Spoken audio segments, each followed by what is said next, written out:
The number one question we get from agents at every experience level, whether they're brand new or have been around for 30 years, is can you guys help me generate more leads? Everything you're probably gonna get sold as an agent is use my lead gen program and it's gonna make you $1 million, or our leads convert at this ROI. And at the end of the day, everybody's really selling, in my opinion, one of the same kind of three things. You have three main buckets of lead generation. You have paid lead generation, you have cold lead generation, and then you have organic lead generation. And there are pros and cons to each of them. And each one of these three types work if you put the time, energy, money, effort, whatever it is, into them. So I really think it is dependent on who you are as a person. What are your strengths? What are your weaknesses? We have some agents who have an unlimited budget and they spend $5,000, $6,000, $7,000 a month on paid lead gen. We have some agents who love cold calling and door knocking and going to more open house type things, and they don't have a huge budget for the paid lead gen. So we push them obviously towards cold lead gen. And then we have some agents who mainly do it, or mainly an agent as kind of a part-time agent. They might have a full-time job. They don't want to spend any money on paid lead gen, and they do not want to pick up the phones and do any cold calling. And they really just focus on their own sphere of influence, on their own organic lead generation. There are pros and cons to each of them. And depending on who you are as a person, once again, I would recommend doing one or the other. To kind of take a deep dive into each of them, paid lead generation is really going to consist of, in our opinion, Meta and Google ads. So when you have, these are probably the two most common. When you're scrolling through Instagram or on Facebook and you see people's ads pop up, whether it's video or might just be a graphic, those are Meta ads. They usually are ran on both Facebook and Instagram. They are really cheap. So they're cheap leads. You can get like a buyer lead on Meta for $10 to $15 per lead. The problem with Meta ads or Meta leads are they're really low conversions as well.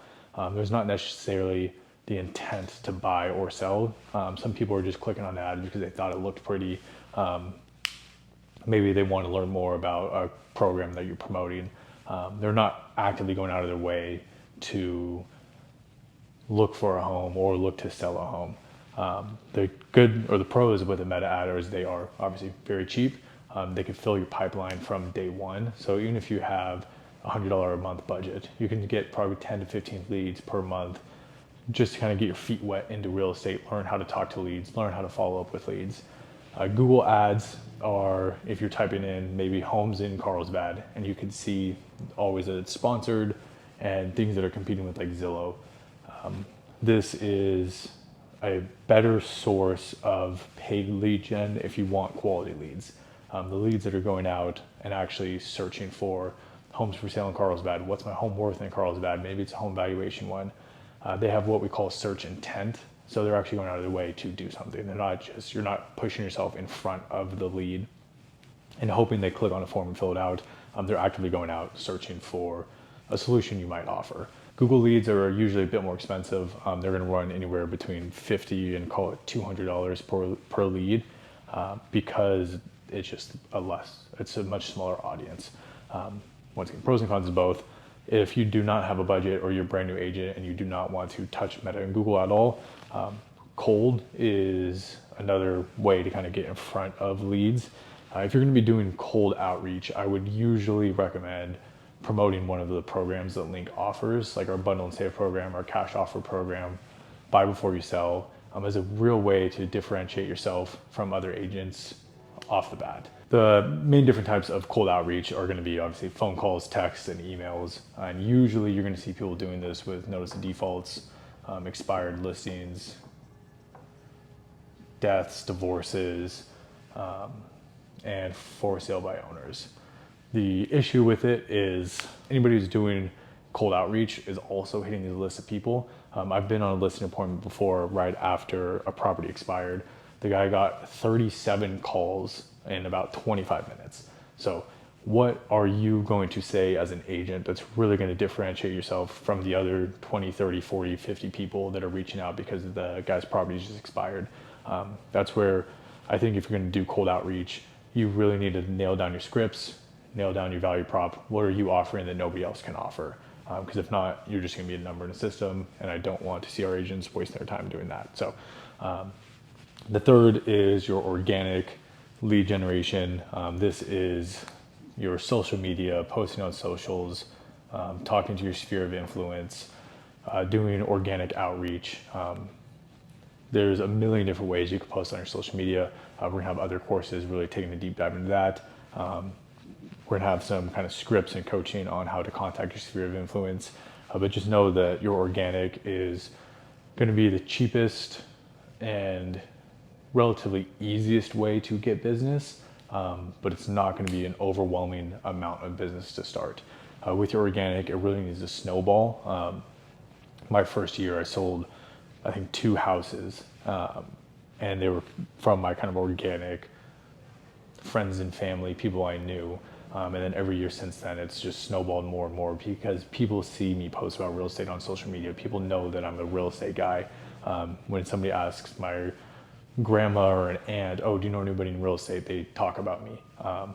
That is really just building your kind of long-term book of business. And you should look at paid lead gen and cold outreach as a way to just fill your pipeline to eventually turn into more organic.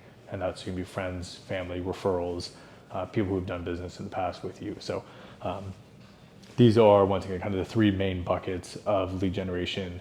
And depending on your personality type, if you have the budget or not, and or if you're okay with getting on camera or not, we would recommend one of these 3 ways. You'll meet with probably Dylan and or Jordan from the marketing teams. We'll run through the pros and cons of each with you specifically. Some of the biggest mistakes I see agents make when it comes to lead generation is not being consistent with it, trying too many things at once, and expecting the results to come within 2 weeks or a month. If you're running meta ads and or Google ads, the NAR average for conversion from an online paid lead gen is between 1% and 3%. So, and that's over the course of a year to a year and a half. What I see all the time is agents come in and they put a $200 a month budget. They get 10 to 20 leads per month, and they wonder why they haven't closed anything in the first 3 months. And then they just stop doing it. Then they move to Google, and then they go down that same path. Or they start with cold calling and they dial 100 times and only get 1 answer. If you're doing either paid or cold lead generation, it is all about consistency. It's all about the follow-up. And it's about how are you differentiating yourself from other agents. You need to make sure you have the correct value prop there, and that you're going to be consistent. I don't recommend anybody start either Meta, Google, unless you have a comfortable budget that you know you can pay for at least 6 months to really build out that pipeline. The beautiful thing about paid lead gen and cold lead gen is if you're consistent and somebody from Meta comes in and they want to buy a house in a year from now, you're going to stack that with somebody who wants to buy a house 3 months from now, and 6 months from now, and 18 months from now. And slowly over time, you're going to be building out this pipeline of ready buyers, ready sellers who are really familiar with you because you've been following up with them via text, call, email, whatever it is. And they're really familiar with you as a person, with your brand. And when the time is right, they're going to reach out to you. So consistency and being impatient with leads are 2 of the biggest things that I see agents make a mistake with. And outside of just overall consistency with the number of days or number of months you're going to be running these different lead gen campaigns, day-to-day consistency is also super, super important. You need to treat this like it's a full-time job. So if you are going to do some paid lead generation, some cold lead gen, and some organic, and you want to do a little bit of each, set aside 2 or 3 hours every morning from 8 to 11, and that's just all for cold outreach and prospecting. And make sure you're doing that every single day. The paid lead gen is going to be running with or without you really doing anything, but set aside a couple hours a week and go over the KPIs with the link team. Do some research on what type of meta ads are performing the best, what type of Google ads are performing the best. We are obviously going to be doing that as well, but we're always open to new ideas. Organic is one of the weirdest ones to try to kind of balance because you're going to be setting aside time to reach out to your friends and family, but you need to have intention behind it. You can't just say, oh, well, I see my friends every once in a while, or I see my family members every once in a while. They know I'm in real estate, because there's nothing worse than a cousin, a friend, or a family saying, oh, I just bought a house, and You go, wait, I'm a real estate agent. They go, oh shit, I forgot, sorry. You need to be very, very intentional with your outreach, with who you're talking to, when you're talking, what you're posting on your socials, to make sure that you are staying top of mind with all of your leads, whether it's paid lead gen, cold lead gen, and or organic. That way, when the time is right and they are ready to buy or sell, you are the first person they think of. The last piece I'm going to leave you guys with is probably one of the most important things that people don't really think about at first is your KPI tracking. What are your key performance indicators that you're going to use? These are going to be things like your cost per lead, both real or lead as well as qualified lead. So how much does it cost to get a lead into your CRM versus how much does it cost to get a qualified lead that's actually responsive to you, that's actually opening emails, that's the correct phone number. What is the cost per conversion? How much does it cost you to get a client? If you go out and you spend $5,000 a month on leads and you get one closing a year, probably not the best business idea. You want to make sure you have your metrics down: cost per lead, cost per qualified lead, cost per conversion, cost per click, your click-through rate. There's a ton of different metrics that we will be tracking for you over at Link that we're going to be discussing with you on a weekly basis. They're real indicators of how well a campaign might be performing. So you're not just going to be looking at, I spent $10,000 this year on lead gen and I made $12,000. Yay, it's a win. That might not be the case because it might be able to be optimized even more. We will be comparing all the different campaigns we're running for you and really tracking the KPIs so that you don't have to, but definitely just stay aware of what they are and what they should be.